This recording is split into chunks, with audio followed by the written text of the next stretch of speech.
Well, hello and welcome to another episode of Undercooled. Today I'm here with Tim and we're going to do a little wrap up of how it went last term. Tim's going to tell us about how his brand new math course went. I'm going to tell you how my grading for growth experiment went. And we're also going to talk a little bit about how ChatGPT might have had an impact on our courses this term. So, Tim, how did that math course go? Oh man, it was a lot of work. I am glad I did it. I'm also glad it's over. The students have been giving really positive feedback though. They've been already telling me how they're using the math in their other MSc classes, which is perfect. That's exactly what I wanted. So the students taking mechanics are using the tensor stuff in their, stress and strain solid mechanics content. The students who are doing physics of materials have been using the eigenvalue analysis. Everyone's got to solve differential equations. So far, the students are really saying that, yeah, this course is hard. It's a lot of work. I'm saying, yes, this course is hard. It's a lot of work, but they really are learning content that is directly useful in their other courses. So after a first draft, I think we're in pretty good shape to say that this is, in fact, a good idea. Oh, fantastic. I know that I've talked to a few students who were in your class who came through advising, and they were telling me it's so much better than a regular math course. Because they say in math courses, they never quite know why they're learning anything. But in That's your right. course, they understand exactly why they're learning everything.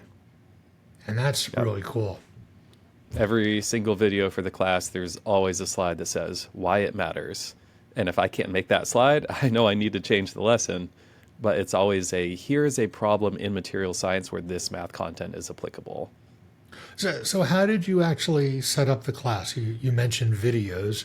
You have class. What does the structure of your class look like? Yep. It's a flipped format.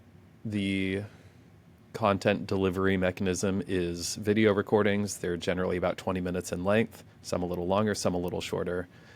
And so students watch these 20-minute videos before class. That's where I introduce the basic ideas. And then after or before every class session, the students on Canvas have to submit to me a summary of what they learned from the video, and then also at least one question that they want me to answer in class. So then when we come to class, first thing I do is answer their questions. And sometimes that leads to some discussion. Sometimes they want an example problem, and so I work out another example on the board. Then in these 90-minute classes, that first half hour is me answering questions. The last hour is working on the homework. So it's a pretty straightforward flipped format implementation. And several of the students did say, I've taken other flipped classes that were terrible, but this one was actually okay. So we'll accept that as glowing praise. Yeah. And what about, now that you've taught the course, you can probably finally put up a list of topics that you taught. Maybe we can put that up on top of what we're talking about, but could you describe what you actually covered in the class? Sure. There were four main topic areas that we went through. The first was really just a review of fundamental math that everyone needs to be very fluent in. So even simple things like properties of exponentials or how to expand a function in a Taylor series, really true review of the calculus sequence. The second topic was the linear algebra fundamentals. So doing linear transformations, transformations of vector spaces, eigenvalues and eigenvectors. And then the third topic, differential equations. We did ordinary differential equations by matrix methods in particular. And so really making that connection between linear algebra, linear differential equations. We also did partial differential equations a little bit analytically, but mostly numerically. And this is already one area that I know I want to do more and better next year, is doing more with numerical methods for math in engineering. Because the reality is, being able to do math by hand is very useful for understanding what you're doing, but you're not going to walk into a jet engine factory and start calculating the hydrodynamics of the engine by hand. You're going to be doing that with computer models, and I want students to get some proficiency in that area. And then the fourth area was complex analysis, particularly focused on Fourier series, Fourier transforms, and being able to use these ideas to connect to what is reciprocal space, how does diffraction work, and looking at interactions between lattices and waves. So we did look at orthogonality of functions. How do you take an inner product and go from the idea of an inner product in a discrete finite dimensional space to an infinite dimensional continuous space? So we did that. Some minds were blown. And that was also a nice opportunity to say, hey, this thing that you did in MSE 242, where you multiplied the wave function by its complex conjugate and then integrated it for some reason, this is what you were actually doing. You were really taking, the inner product of the wave function with itself to find its norm, blah, blah. Oh, that's fantastic. And then what do you think you're going to do differently next year? I mean, hopefully you're going to have a lot more students next year, and that scaling issue is probably weighing heavily on you as we speak. Yeah, scaling is certainly a question. That is a problem for future Tim, and we're just going to set that aside for now. The question of what to do differently, what to do better, one area for sure is, as I said, doing more with numerical methods. I have a much better sense now of what students are already able to do and what they're going to struggle with. So I think I can target that instruction a lot more effectively now. The other aspect where I would like to change the direction of the course a little bit is actually on the pacing, spending more time in Fourier series, Fourier transforms, complex analysis, doing more in reciprocal space, because it's a topic that's can be very challenging to get any physical intuition for.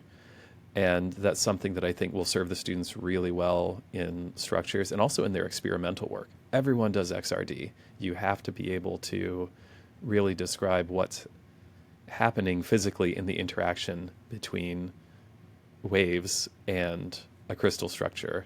And if our students can get to a place where they're more comfortable thinking in frequency space, then I think they'll be better equipped to do that.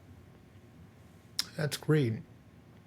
And, I'm hopeful that very soon we can make this a requirement of all of our students and then drop our math requirement, because we have this extra fifth math course that they all took at the end of their career, not when we were hoping they would take it. Right. So hopefully this will be a course they take alongside, as sophomores, freshmen or sophomores, depending on their level, so they can, really use it to improve the whole curriculum.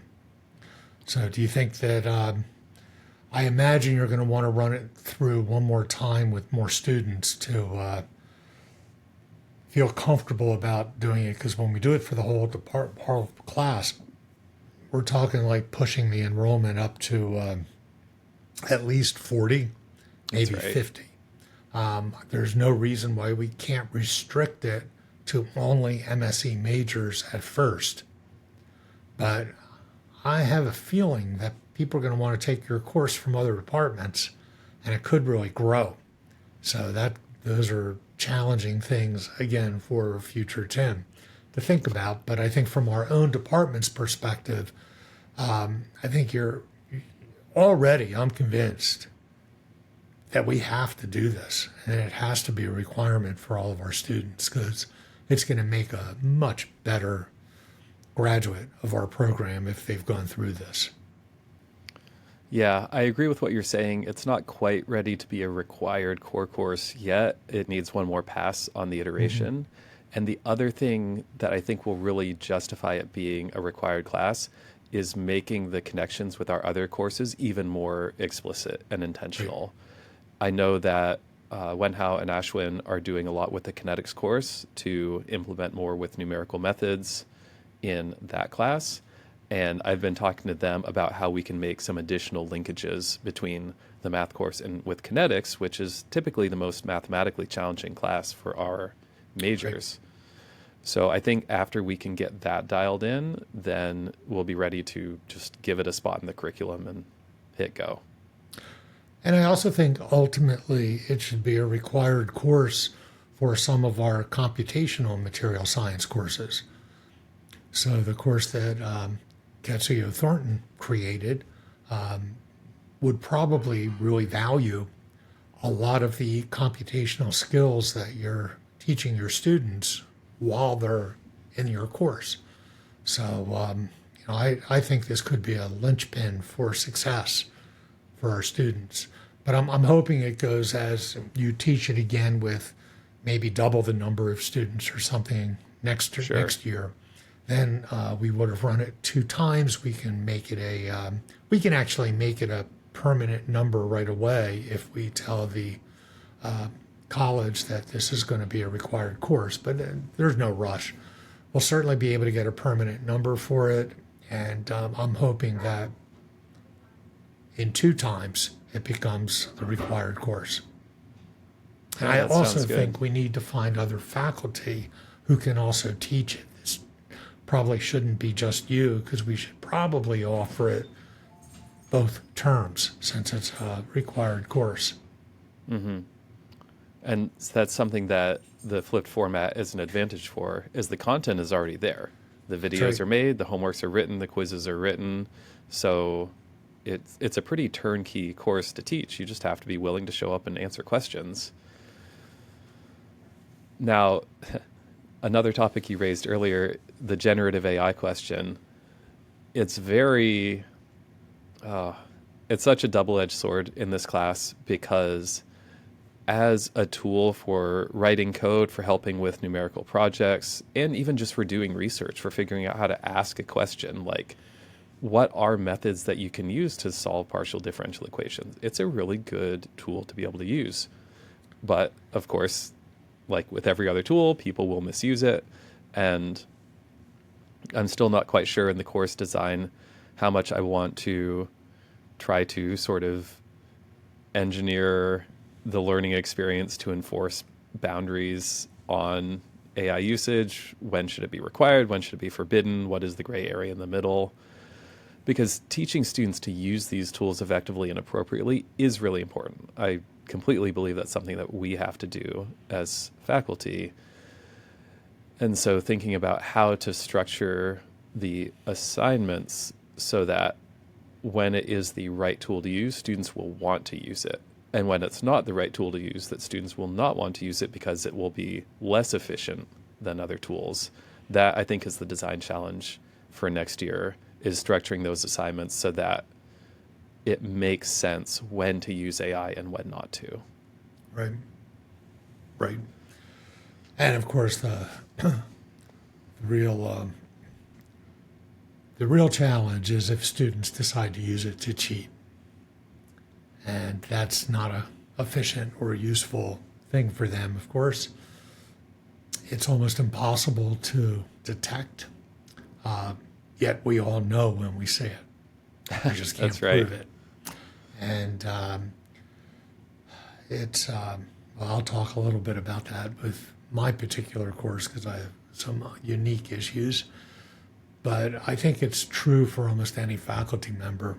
And the flip format gives you an opportunity to interact with the students live so that you can actually question them, in a way giving mini oral, collecting oral data. Let's put it that way. I don't want to call it an exam. And so it's very easy to figure out whether they understand something or not, because if you ask them a question, you'll hear how they respond. That's right. And ultimately, that's the best defense against using it as cheating, is if you can find a way to scalably assess their learning with a discussion. Yep. And I don't think any of us know how to do that right now. Yeah, that is a challenging problem that is going to be an important one. With with math in particular, as we do still have students doing some problems by hand, that sort of live, in-person, on-paper assessment is still pretty resilient to AI interference, we'll say. With projects, though, because I did give 2 numerical modeling projects in the course as well, I plan to do a 3rd one next time. It's almost hard to define what is even cheating, because at the end of the day, code has been produced, it gives outputs. Students have to interpret the output. It's not just, okay, here's my plot. It's, is this plot reasonable? What does it mean? Sure. How is it useful in describing the physical world?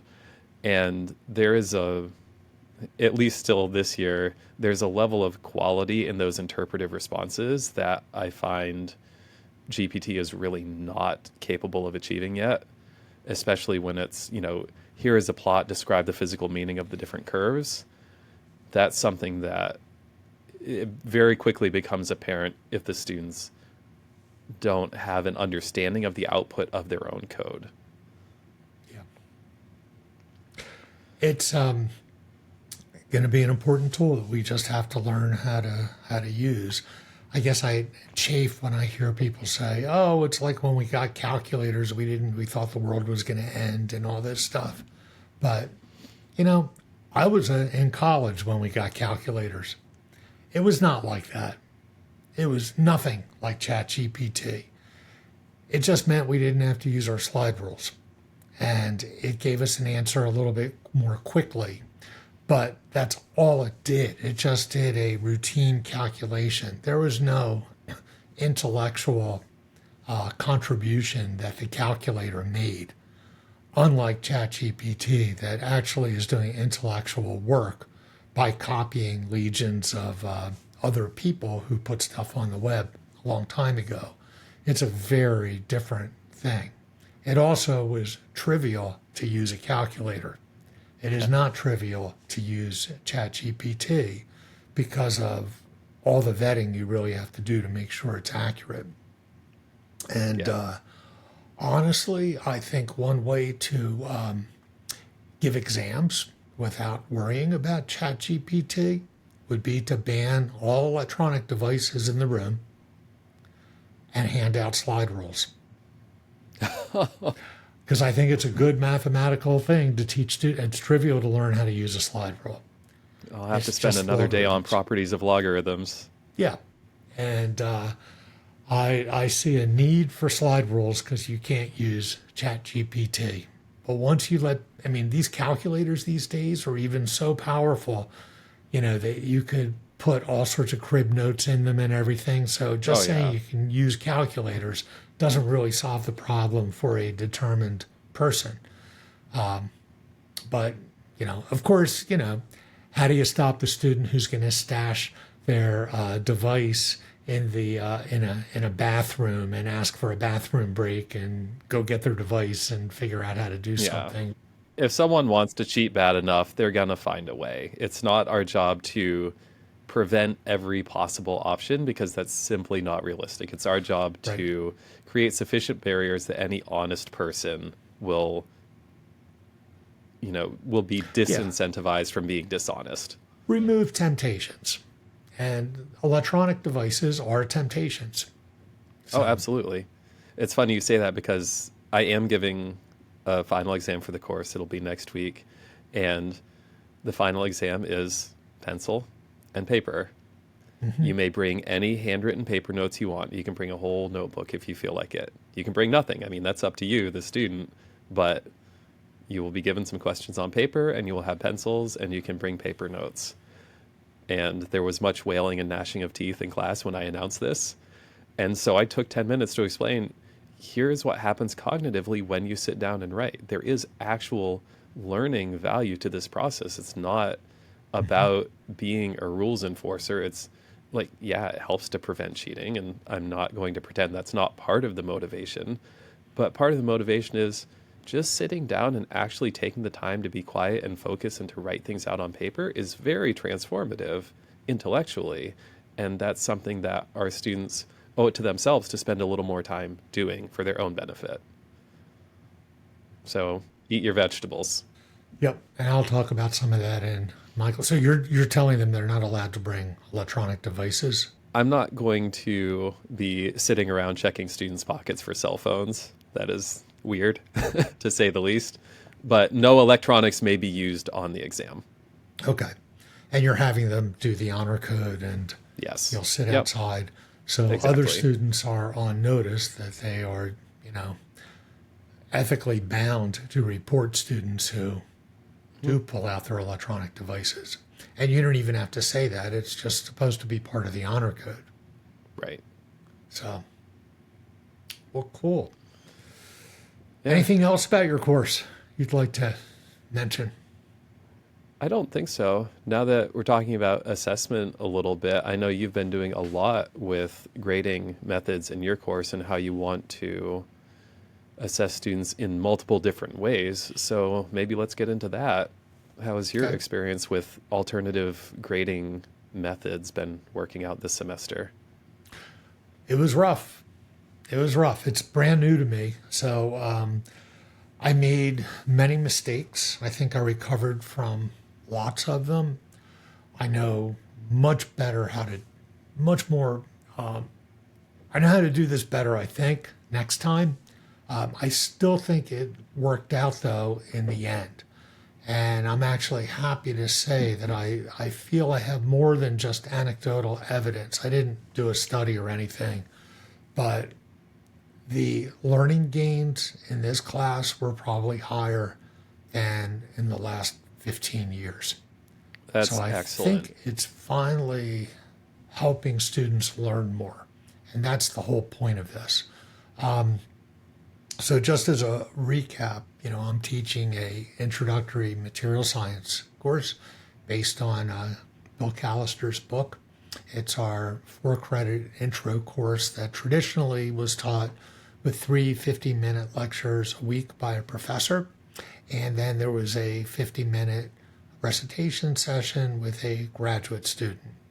In the traditional course, the students come to class, do lecture, they get homework every week, and in the recitation section, the GSI, the graduate student instructor, usually gives quizzes every single week.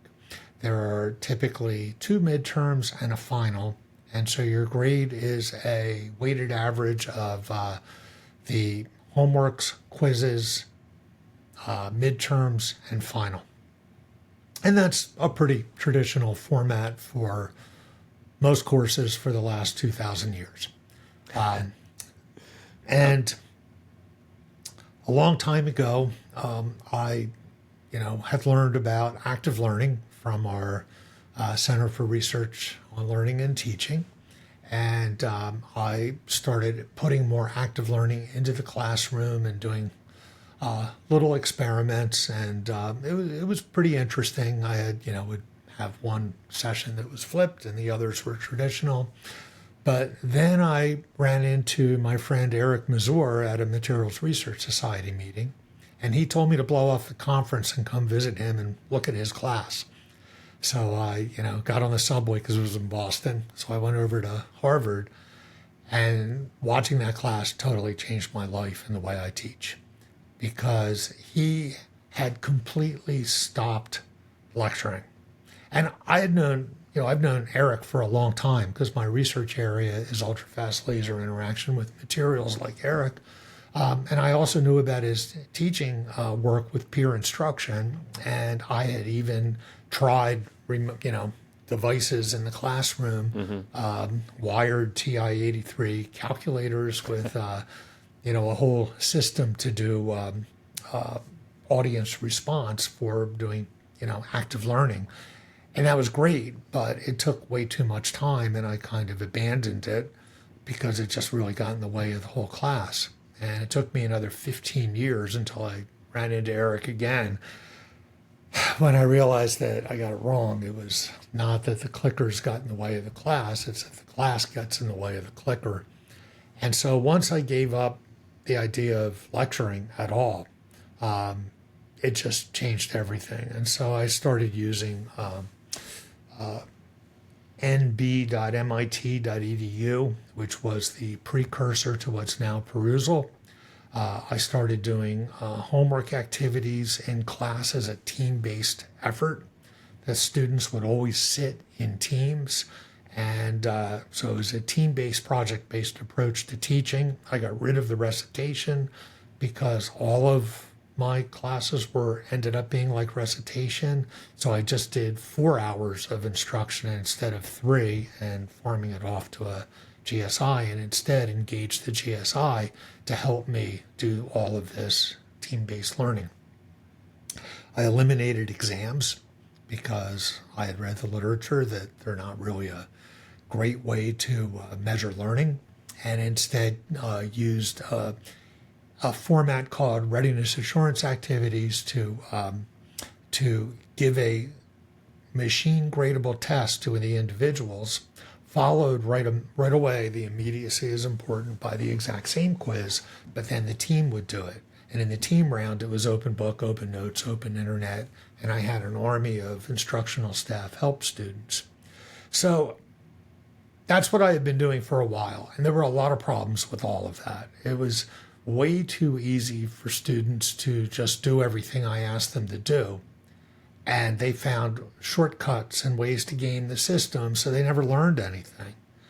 And I was very frustrated, and then I had heard about what a professor at Grand Valley State, Robert Talbert, was doing with alternative grading schemes, especially the ungrading movement was around.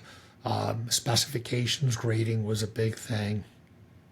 And those were things that really attracted me to trying to rethink about how I did assessment. A year ago, almost 2 years ago now, Robert came to Michigan and did a little teaching circle, and I got to interact with him on Zoom, of course. And it was just fascinating what he talked about. And his book finally came out that he wrote with one of his colleagues, forgot his name, Clark. Anyway, they wrote this book called Grading for Growth.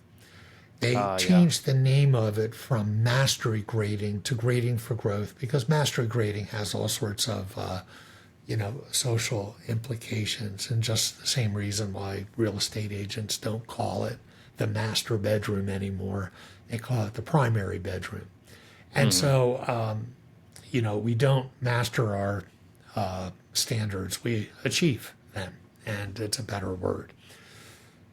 So I read this book last February, and it was amazing. And a lot of the elements that I was doing in my class are actually embedded in Grading for Growth. And there are 4 pillars to Grading for Growth. One is that you have to have clear standards. These are not the micro standards that we write down when we write the outcomes of every single class session. We started doing that a long time ago because we realized we were forcing our students to drink from a fire hose by pounding 12 brand new concepts into them in 50 minutes. That's too much.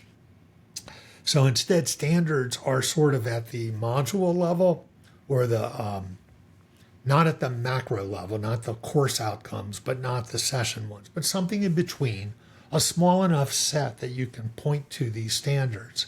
So I have broken my course up into 14 modules for the 14 weeks of the class. And so I had standards for each one, but only 2 standards in general.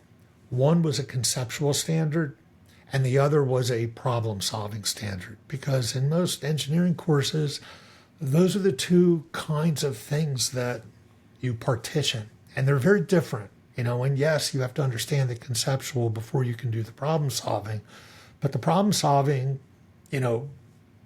presents very different challenges to a student than the concepts do, and they're not the same at all. And they're equally difficult for students to grasp. Mm-hmm. So I had one of those for each ones. And so I had not done that, so I did that to get ready. The next pillar of Grading for Growth is that you have to have feedback loops everywhere. How is a student going to learn unless they get feedback on their work? And so when I looked at all the different activities that I was doing and using for assessment, I had to think very intentionally about what were these feedback loops.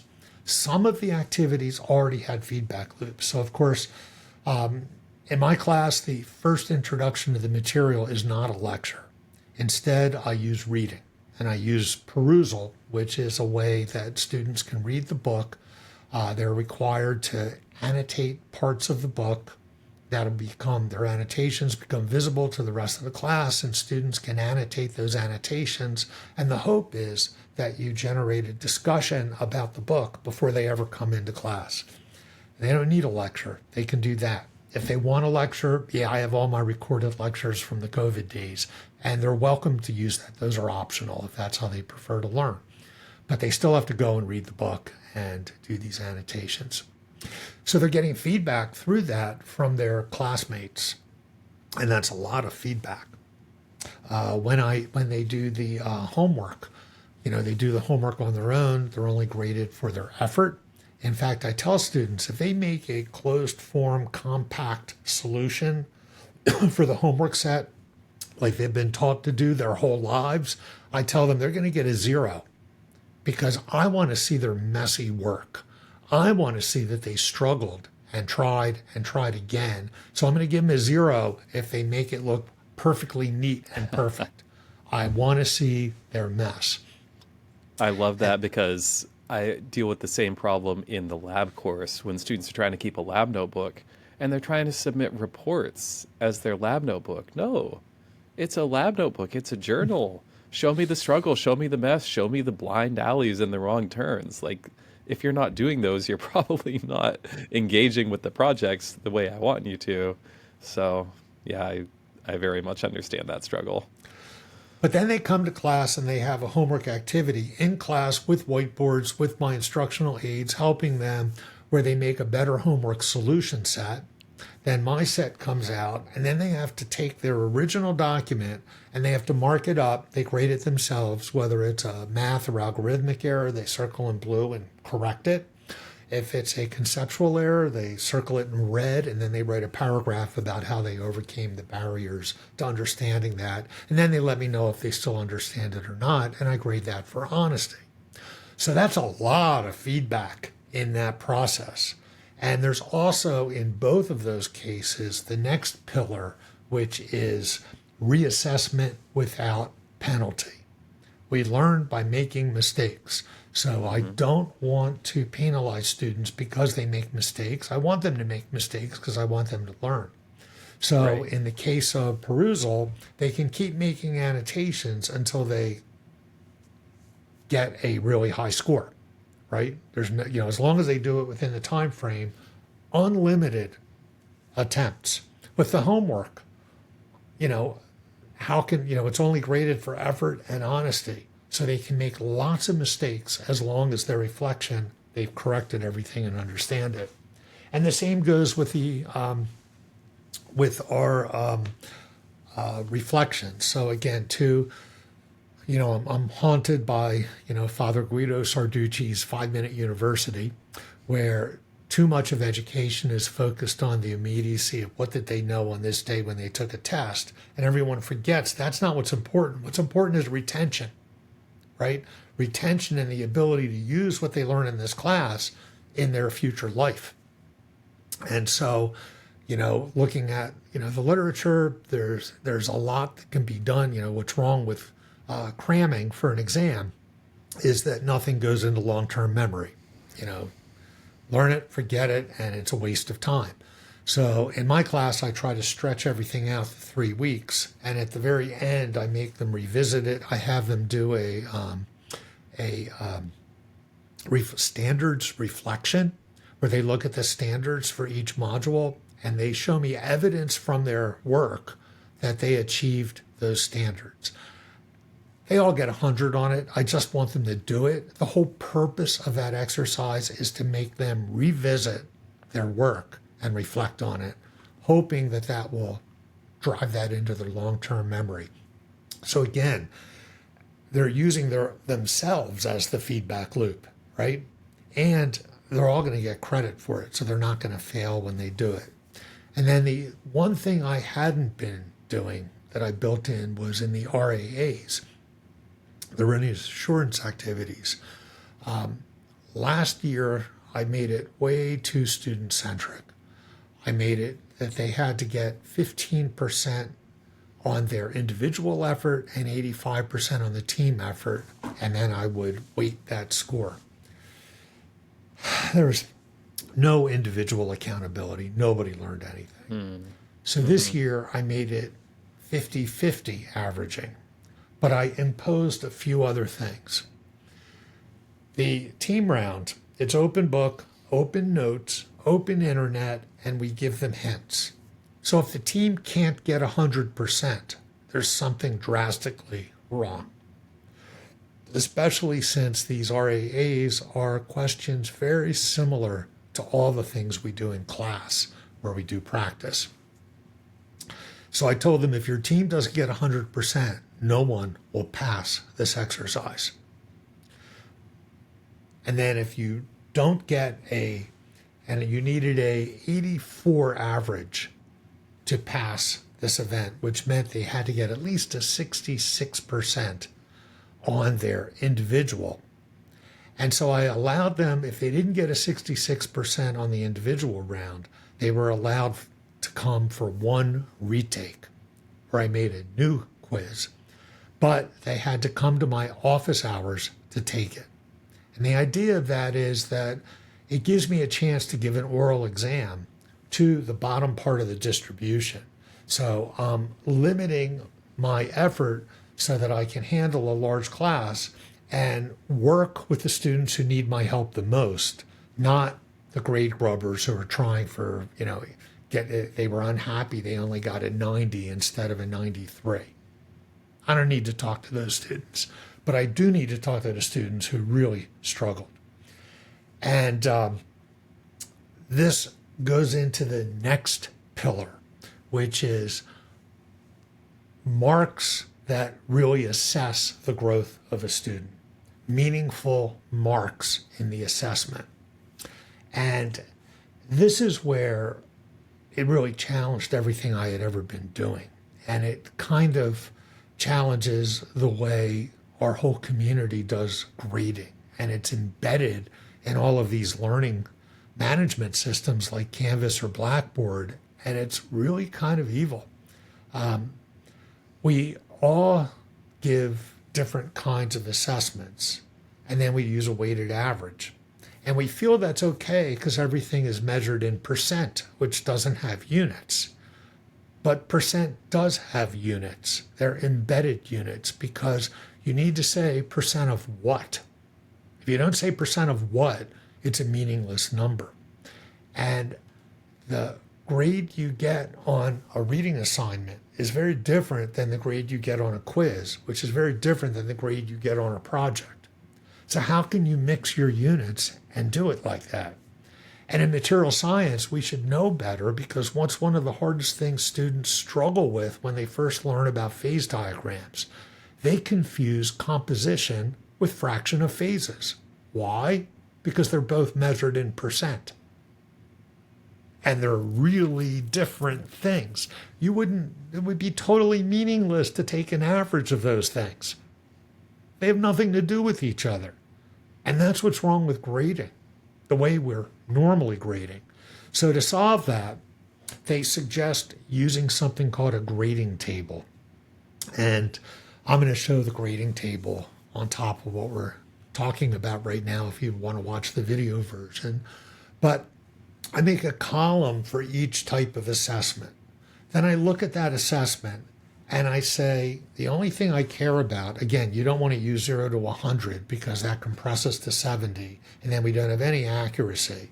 So it's much better to go back to the way we were all graded in elementary school of, did you achieve the outcomes? Were the standards? Are you approaching achieving them or you didn't? Very simple scheme, 0, 1, or 2. And I made it even simpler. Here's the pass, no pass line. So for the reading assignments, you had to get 100% to pass the reading assignment. But that shouldn't be hard because you can make annotations as many times as you want until you get it. Right. The homework, you had to get 100%. You had to do everything we asked you to do and convince us that you made effort and that you were honest, which is not that hard to do. For the quizzes, the team had to get 100%. The individual had to get at least a 66.666% to pass. And then you just got an S, satisfactory.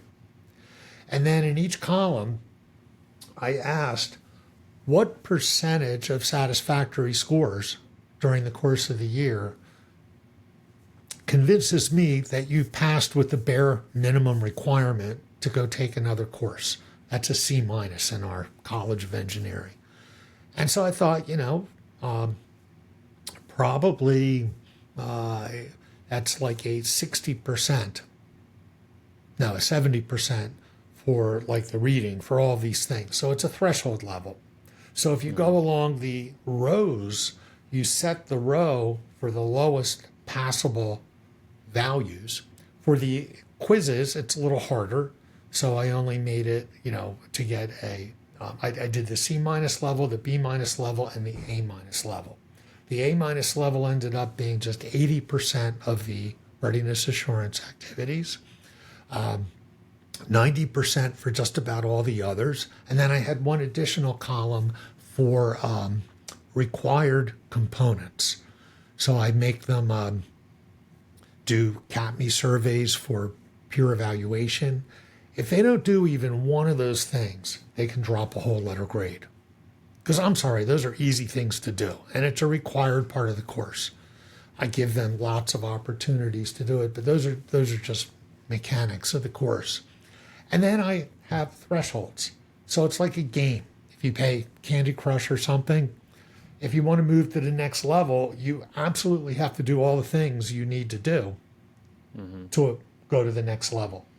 And so your grade for the class will be the lowest level of any of those columns because that's what you achieved. I should have stopped there. That was my first big mistake. I started thinking, well, what about, a C or a C plus? How am I going to do these incremental grades? And I came up with this crazy scheme of upping them. I think I have a good scheme now, but when I first wrote it and talked to the students about it, what I wrote actually made no sense. Nobody challenged me on it, but I challenged myself when I started to try to use it because I didn't expect students to get the grades they were getting, and I never thought about that. So I was going from the top going down, like if you drop one grade, you'll lose an increment in one thing. If there's two, that's 2 increments. And that's all I said. But then I realized that somebody could fail one unit and still get a B plus in the course. And that's not at all what was intended. So I revised it and I said, look, in a game, the lowest level, that's it. And so if one column is the lowest, that's where we start. If you have one of those things and you have others that are much higher, I'll allow you to have one increment, an increment being a partial score. So a C minus to a C or a C to a C plus. And then I put a strict limit. You can only get 3 increments in this scheme of raising your grade because that's a whole letter grade. That's a pretty big gift. And so if a student has a D in, a D minus in one thing and 100 in all the others, they can go from a D, they can go 3 increments to a C minus and still pass the course, which I think is fair. And that took a long time to actually figure out. Luckily, the vast majority of the students finished the course at the A minus level. And there's the next big problem I had.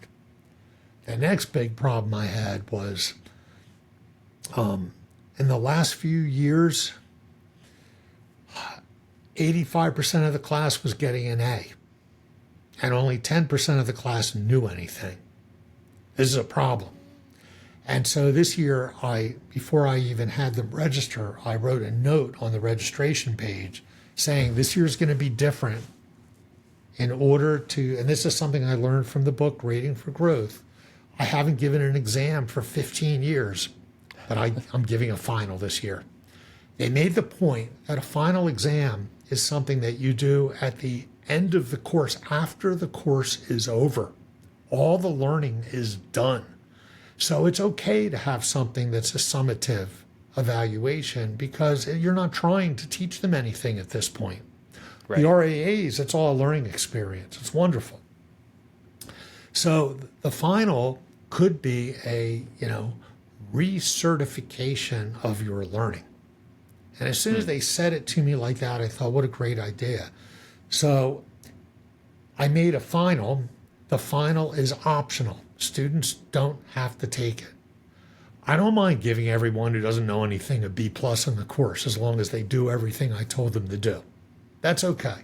But I'm not giving them an A if they don't know something. So to be able to get an A in the course, you have to first get to the A minus level for everything in the course. Then you have the opportunity to prove that you know the material by taking a 2-hour traditional handwritten final with a big mix of problems, which I'll give them partial credit for and the traditional way of doing it. And they need to get a 90 on the final to get an A minus and a 93 to get an A. And the problems are not that hard.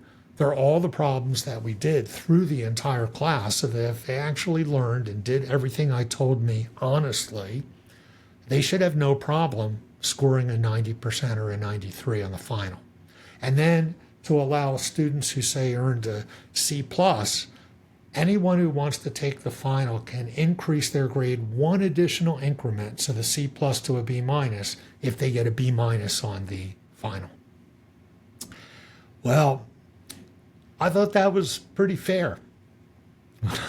The first day of class, it was amazing. 15 people walked out of class. Wow. Because there's a thing at Michigan called what, Atlas, is that it? Yeah. Oh, yeah. And Atlas does something that I think is pedagogically really bad. They publish, without the consent of instructors, they publish the grade distribution of every class historically. And so students choose their classes based on grade distributions because they just want to pay their money and get an A. And I wrote in my thing, don't look at this, the numbers, the distribution will change dramatically in my class. But nobody ever reads any of the stuff that I write. So they came to class and they were like shocked. And I said, look, this is like not that drastic of an idea. In a traditional class, if you don't get an A on the final, they're almost always weighted much more heavily. If you don't get an A in the final, you're not going to get an A in the class, right? And this one kid stands up and starts shouting expletives at me right in the middle of the class, saying that that's not true. And I'm like, excuse me? And he starts yelling at me, saying that he has to take this course to graduate, and what am I doing to him? I'm ruining his career. And I'm like, you don't need to take this course to graduate. I said, I happen to know what department you're in. I know the requirements. This is one of 6 areas and one of 5 courses in each of those 6 areas that you have to make some distribution choices from. So you're welcome to take any of our other sections or any of the other courses in your section. Your department's not forcing you to take this. But of course, what he meant was, I chose the one that's going to help my GPA the best, and you just messed this all up for me. Luckily, he dropped the course. Good. But boy, that was ugly. And it set a really bad tone for the whole rest of the course, and I've been fighting uphill ever since. Yeah. So it's been rough. It's been really rough. But the good news is, when I allowed students to do the retakes on the RAAs, the vast majority performed not just a little bit better, but a lot better. Students who got like a 50 on it initially got 100 on the retake. Wow, I had that's never huge. seen that. I've always given some kind of retakes, and usually it didn't help students at all to retake it. But because of the way it was all structured and what they wanted to get to that A minus level, so they had to get 80% of them satisfactory.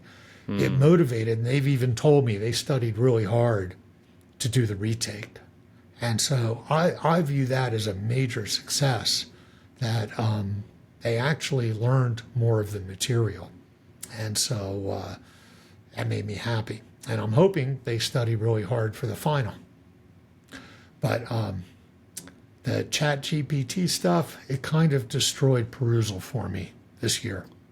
I was going to ask about that. Yeah, they ended up, and they must talk to each other. I'm sure there's, Reddits on this. They figured out how to cut and paste into the text boxes, even though the software forbids it. But I talked to the developer of the software, and he told me, if a student's motivated, they can go to developer mode in the web browser and write some code and change it. Well, I know they did this because perusal flags duplicates. And there's no way someone's going to put in a duplicate unless they're cutting and pasting. Right. When I read through these, I found one student read the 900-page book in 2 days and made the annotations for the entire term. And when I looked at it, because it tags when a student, puts in their comment, they have to make at least 7 comments distributed across the whole section to get credit. They were putting in something like 600 words of text in 10 minutes. Total. That's pretty good. From beginning to end. Well, I don't know about you, but I have not typed at 60 words a minute since I took typing classes in my high school on an electric typewriter, copying from. And even when I was typing at higher than 60 words a minute, my mistake rate starts to climb. Well, this was beautiful prose. And the other thing they figured out how to do is they just wrote definitions, which are really easy to grab from somewhere else. And even if they didn't figure out how to do the cut and paste, they would find these definitions and then type them in by hand. Can I prove that? No.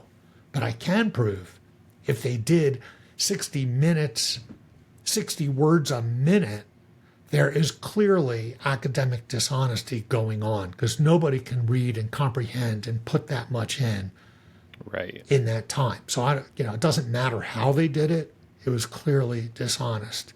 And this is a big problem. So they weren't learning it from the text. They completely subverted the meaning of that. I know they were also using things for the homework, so they weren't learning that.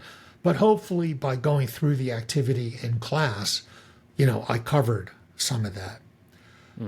So sadly, a lot of people didn't learn a lot in the class, but they probably won't get A's in the class either. It's, right now, 75% of the students are at the A- level. And that's still good. huge. I'm glad. Yeah, it's huge. But I doubt that 75% are going to get the final. And boy, I have a lot of finals that I wrote I've been teaching this course since 1996. And I had a final every year, and they're all different. So we'll see. It shouldn't be a surprise because where do you think I get all of my in-class activity problems from? They're from my old finals. So the students have seen a lot of these problems, but it probably won't matter because, they still have to understand it. So that's what I'm doing. I'm going to give my students the first final I've given in 15 years, and I'm looking forward to it. Well, it sounds like, at least for the students who really need the help and who really need to make the improvements, it sounds like the mechanisms are really there and actually working because, in so many traditionally taught classes, there are no gap closers. If you're on the bottom of the distribution, you're just on the bottom of the distribution. And mathematically, yes, the distribution has a bottom. We can't fix that. We can't make the class a delta function, but you can still say, okay, the people who are struggling, how can I help them the most? And it seems like that at least is getting accomplished, which is great.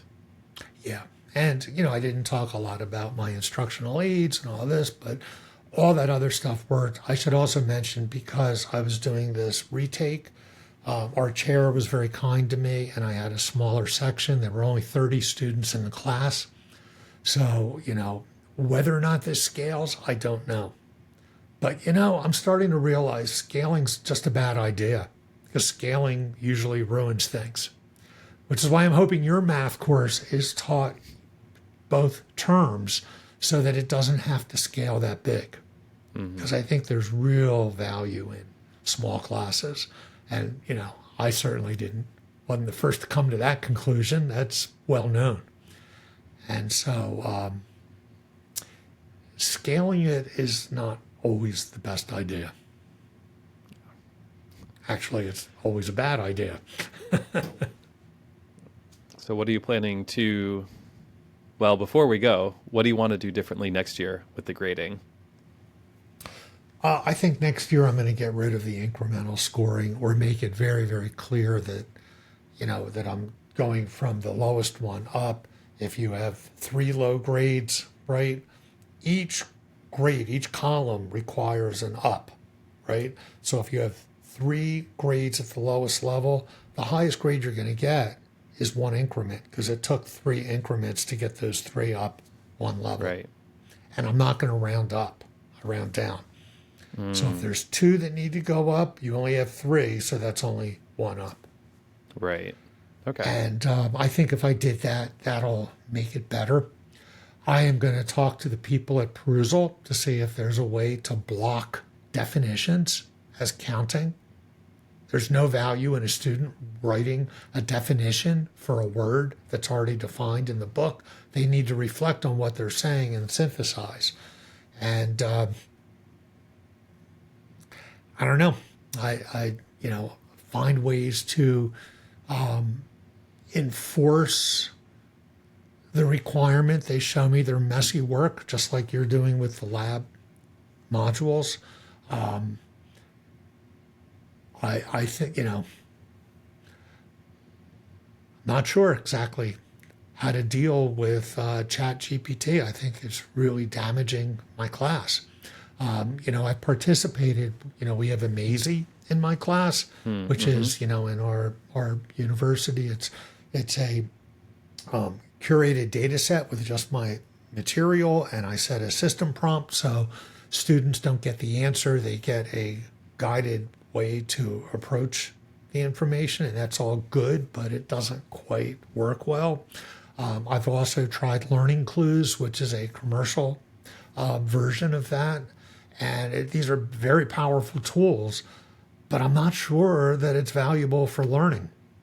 It's, I think it's kind of telling that the most hated company, for me, was this company called Chegg that, wow. allowed students to cheat for a fee.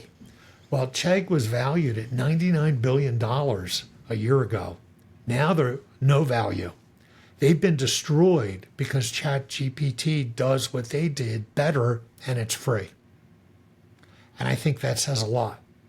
So I think this is a major problem. If you read the Chronicle for Higher Education, you'll see every single day there are articles about students cheating with ChatGPT and how to deal with it. And the truth is nobody knows how to deal with it. You hear essays from students at Ivy League colleges saying, yeah, we cheat. Of course we cheat. We're all using ChatGPT. And they're really clever about how they use it because, they're really smart people. And our system pushes them into a corner and they don't feel they have anywhere else to go. So I think that ChatGPT it's going to force us to reevaluate how we teach. If we can do it in small classes and we can do oral exams, and if we can hand out analog devices like slide rules, I think that those will all have a positive benefit in really putting up more barriers to cheating. You won't ever stop it, but you can come close. And it's not just students who cheat. Everybody cheats in just about everything. Look at that New Jersey representative who showed everybody his Spotify playlist with all Bruce Springsteen, and then you find out that he faked it.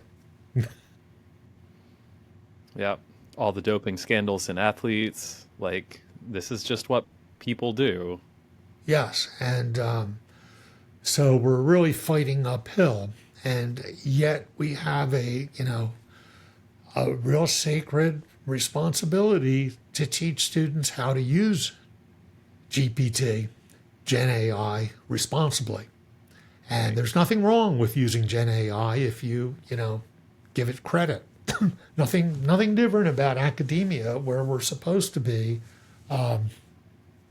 referencing our ideas that we lifted from other people, because we've all lifted ideas. I mean, everything I'm doing in teaching is because, I met Eric Mazur, who taught me all of this stuff, and now Robert Talbert is teaching me all of this work with Grading for Growth. And, I am very grateful to them for making me aware of all these things. But I get to talk to you, Tim, about all of this. And I learn a lot from you and others who, spent much more time than I ever did actually studying education. But it's pretty challenging. Yep. But that's what we're here for. We're up for a challenge. Well, I guess that's enough for today. Yeah. So the good news is I think they learned a lot more than usual. And that's a big win.